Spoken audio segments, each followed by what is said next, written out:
Friends, രാവിലത്തെ എൻ്റെ നടത്തമൊക്കെ കഴിഞ്ഞ് വന്ന് എൻ്റെ കുളിയും എല്ലാം കഴിഞ്ഞിരിക്കുന്നു. ഞാനപ്പോൾ വെളിയിലേക്ക് ഒന്ന് ഇറങ്ങുകയാണ്. വെളിയിലേക്ക് ഞാൻ ഇറങ്ങുമ്പോൾ കാണുന്ന കാഴ്ച മധുരയും മധുര മീനാക്ഷിയെയും ഒക്കെ കാണാനായിട്ട് വന്നിട്ടുള്ളവരുടെ ആ ഒരു തിരക്കൊക്കെയാണ്. സമയം ഏതാണ്ട് 6:15 അപ്പോൾ ഞാൻ റിസപ്ഷനിൽ ചോദിച്ചു, ഇവിടെ നിന്നും മധുര മീനാക്ഷി അമ്പലത്തിലേക്ക് എത്ര ദൂരമുണ്ട് എന്നുള്ളത്. കറക്റ്റായിട്ട് അവർ പറഞ്ഞു 2 കിലോമീറ്ററിൽ കുറച്ച് കൂടുതലും ഉണ്ടാകുമെന്ന്. ഞാൻ എന്തായാലും നടക്കാൻ തന്നെ തീരുമാനിച്ചു. അവരെന്നോട് സാർ 2.5 കിലോമീറ്ററോളം ഉണ്ട്, നടക്കാൻ പറ്റുമോ എന്ന് ചോദിച്ചു. ദിവസവും 5-6 കിലോമീറ്റർ നടക്കുന്ന എന്നോടോ രമണ എന്ന് ഞാൻ മനസ്സിൽ പറഞ്ഞ് ഞാൻ എൻ്റെ നടത്തം തുടർന്നു. വഴിയും കാര്യങ്ങളുമൊക്കെ ഞാൻ റിസപ്ഷനിൽ തന്നെ ചോദിച്ച് വ്യക്തമാക്കിയിട്ടുണ്ട്. എങ്കിൽ കൂടിയും ഒരു ഉറപ്പിനായി വഴിയരികിൽ കണ്ട ഒരു ഓട്ടോ ഡ്രൈവറോട് ഞാൻ ചോദിച്ചു എങ്ങനെയാണ് പോകേണ്ടത്, എത്ര ദൂരമുണ്ട് എന്നൊക്കെ. അദ്ദേഹം ചന്ദനക്കുറി, ഭസ്മക്കുറി, അതിനുമേലെ കുങ്കുമം എല്ലാം ഇട്ട് ഒരു ഭക്ത ശിരോമണിയാണ്. എങ്കിലും തൊഴിലിൻ്റെ ഭാഗമായിരിക്കാം, മറ്റുള്ളവരെ പറ്റിക്കുന്ന കാര്യത്തിൽ ഒട്ടും പിന്നിലല്ല ഇവരൊന്നും. അദ്ദേഹം എന്നോട് പറഞ്ഞത്, സാർ നടന്നു പോക മുടിയാതെ 3 കിലോമീറ്റർ മേലെ ഇരിക്കും, 100 രൂപ കൊടുത്താൽ ശരിയായിട്ടുള്ള സ്ഥലത്ത് തന്നെ കൊണ്ടുവിടാം എന്നൊക്കെ അദ്ദേഹം എന്നോട് പറഞ്ഞു. എങ്കിലും ഞാൻ നടക്കാൻ തന്നെ തീരുമാനിച്ചു.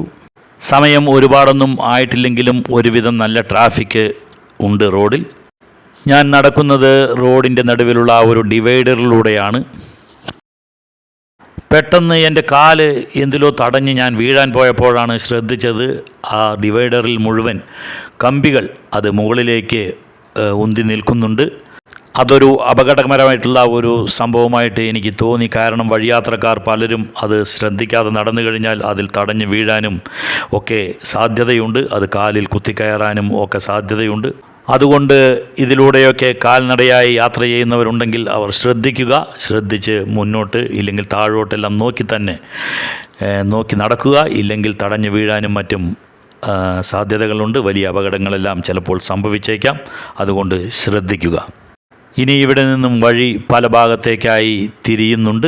എങ്കിലും നമ്മൾക്ക് പോകേണ്ടത് നേരെ തന്നെയാണ്.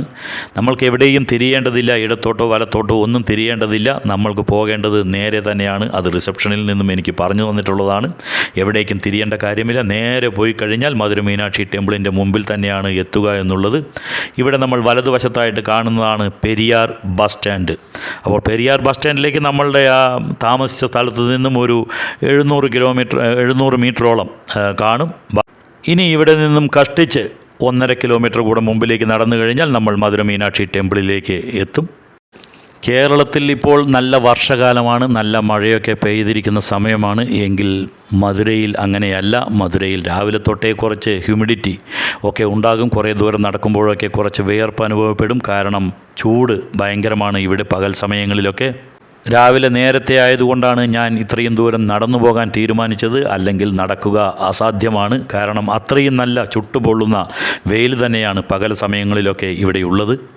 പോകുന്ന വഴിയിൽ മുഴുവൻ ചർച്ച്, അതേപോലെ മോസ്ക്, അമ്പലങ്ങൾ എല്ലാം തന്നെ ഇടകലർന്ന് കാണുന്നുണ്ട്. മതമൈത്രിയുടെ ഏറ്റവും നല്ല ഒരു നേർക്കാഴ്ച. ഇത്തരം കാഴ്ചകളൊക്കെ കാണുമ്പോൾ നമ്മൾക്കും മാനസികമായിട്ടുള്ള ഒരു സന്തോഷം തോന്നുന്നുണ്ട്.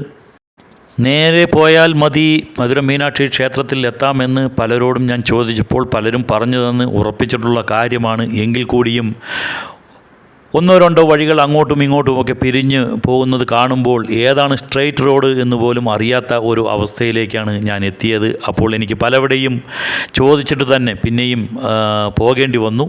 ഫ്രണ്ട്സ്, ലോകപ്രസിദ്ധമായിട്ടുള്ള വിശ്വവിഖ്യാതമായിട്ടുള്ള ഒരു ക്ഷേത്രത്തിലേക്കാണ് നമ്മൾ നടന്നു പോയിക്കൊണ്ടിരിക്കുന്നത്.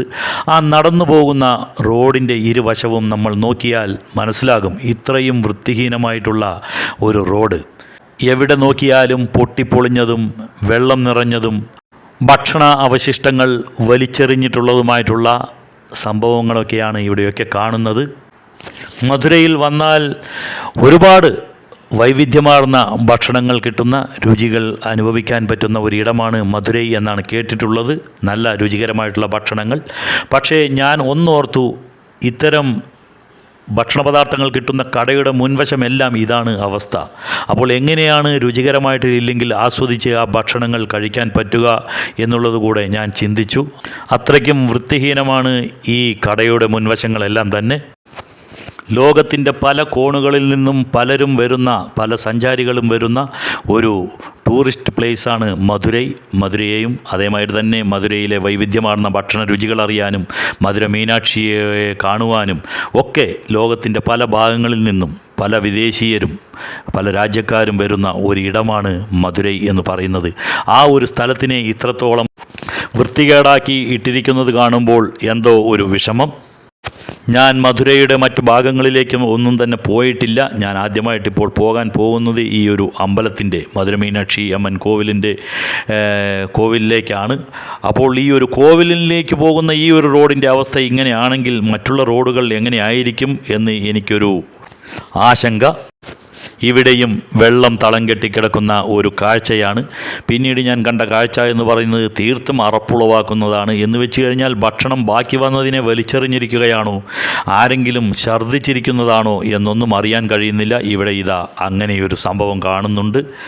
നമ്മൾ ഒരു സ്ഥലത്തിനെയും കുറവായി കാണുകയോ അവിടുത്തെ കുറ്റങ്ങൾ പറയുകയോ അല്ല ചെയ്യുന്നത്. ഇത് നമ്മളുടെ വീഡിയോ കാണുന്ന ഇതിൻ്റെ അധികൃതർ ആരെങ്കിലും ഉണ്ടെങ്കിൽ അവരുടെ ശ്രദ്ധയിൽപ്പെടുത്താനാണ്. കാരണം ലോകോത്തരമായിട്ടുള്ള ഒരു എല്ലാവർക്കും കാണാൻ കൊതിക്കുന്ന മധുര മീനാക്ഷിയെയും ആ ഒരു പരിസരത്തെയും ഒക്കെ ഇത്രയും മലീമസമാക്കിയിരിക്കുന്നത് എന്തിനാണെന്നറിയുന്നില്ല. അപ്പോൾ ഇത് അധികൃതർ മനസ്സിലാക്കി ഇതിനു വേണ്ട നടപടികൾ എടുത്ത് അവിടെ ഒരു വൃത്തിയായിട്ടുള്ള ഒരു സ്ഥലമായിട്ട് സൂക്ഷിക്കുകയാണെങ്കിൽ ഇനിയും ഒരുപാട് ലോകശ്രദ്ധ പിടിച്ചു പറ്റാൻ ഈ ഒരു സ്ഥലത്തിന് കഴിയും. ദയവ് ചെയ്ത് ഭക്ഷണ സാധനങ്ങൾ വെളിയിൽ റോഡിലേക്കൊന്നും വലിച്ചെറിയാതിരിക്കുക.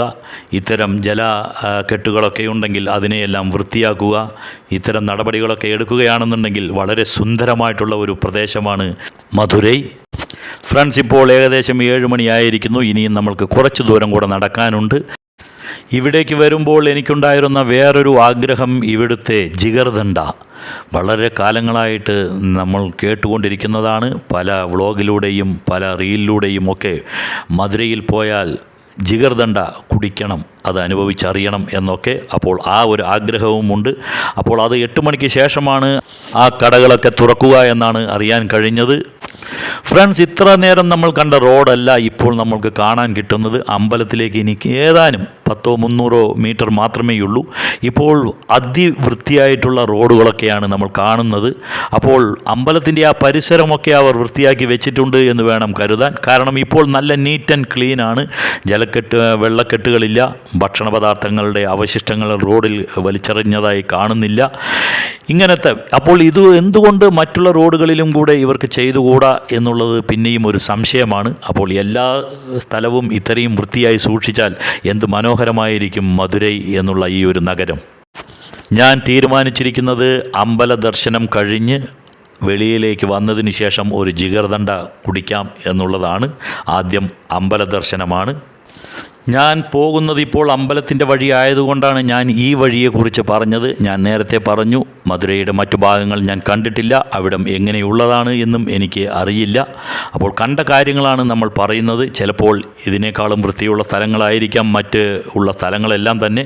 ഇവിടെ ഇതാ അമ്പലത്തിലേക്ക് പോകുന്ന വഴി അവിടുത്തെ ആ വഴിവാണിഭക്കാരെല്ലാം അവരുടെ ആ ഒരു സജ്ജീകരിക്കുന്ന തിരക്കിലാണ്, ആ കടകളെല്ലാം ഒരുക്കുന്ന തിരക്കിലാണ്. നേരം വെളുത്തിട്ടേ ഉള്ളൂ എന്ന് ഞാൻ പറഞ്ഞു. നമുക്ക് ദൂരെ നിന്ന് തന്നെ ആ മധുര മീനാക്ഷി അമ്പലത്തിൻ്റെ മുകൾ ഭാഗവും ആ ഗോപുരവും ഒക്കെ കാണാൻ കഴിയുന്നുണ്ട്. വേറൊരു നിർഭാഗ്യകരമായിട്ടുള്ള കാര്യം എന്താണെന്ന് വെച്ച് കഴിഞ്ഞാൽ നമ്മൾക്ക് മൊബൈലോ ക്യാമറയോ ഒന്നും തന്നെ ഉള്ളിലേക്ക് കൊണ്ടുപോകാനോ അവിടെയൊന്നും വീഡിയോവോ ഫോട്ടോവോ എടുക്കാനുമുള്ള അനുമതിയൊന്നുമില്ല. അതുകൊണ്ട് തന്നെ നമ്മളുടെ ചെരുപ്പ്, മൊബൈൽ എന്നിവയെല്ലാം നമ്മൾ അമ്പലത്തിൻ്റെ വെളിയിൽ ഏതെങ്കിലും ഒരു സ്ഥലത്ത് കൊടുത്തിട്ട് വേണം ഉള്ളിലേക്ക് പോകാൻ. തിരിച്ചു വന്നാൽ അതിനൊരു ടോക്കൺ എല്ലാം തരും. ടോക്കൺ നമ്മൾ ചോദിച്ച് വാങ്ങുക. മൊബൈൽ വെച്ചതിൻ്റെ ആ ഒരു തെളിവും അതിൻ്റെ ഒരു ടോക്കൺ, എങ്കിൽ മാത്രമേ നമ്മൾക്കത് വരുമ്പോൾ തിരിച്ച് എടുക്കാൻ കഴിയുകയുള്ളൂ. ഏകദേശം 8:45-9 മണിയോടുകൂടി എൻ്റെ ക്ഷേത്ര ദർശനം കഴിഞ്ഞു. ഞാനപ്പോൾ ഒരു ജിഗർദണ്ഡ കുടിക്കാൻ തീരുമാനിച്ചു. എന്താണ് ജിഗർദണ്ഡ എന്നുള്ളത് ഞാൻ ഇതുവരെ കണ്ടിട്ടില്ല. എന്തായാലും കടക്കാരൻ തന്ന സാധനം തന്നെയാണോ ജിഗർദണ്ഡ എന്ന് എനിക്കറിയില്ല. ജിഗർദണ്ഡ എന്ന് ചോദിച്ചപ്പോൾ അദ്ദേഹം തന്ന സാധനം എനിക്ക് തീരെ ഇഷ്ടപ്പെട്ടില്ല. ജിഗർദണ്ഡയെക്കുറിച്ചുള്ള നിങ്ങളുടെ അഭിപ്രായങ്ങൾ നിങ്ങൾക്കും പറയാം. Bye, enjoy.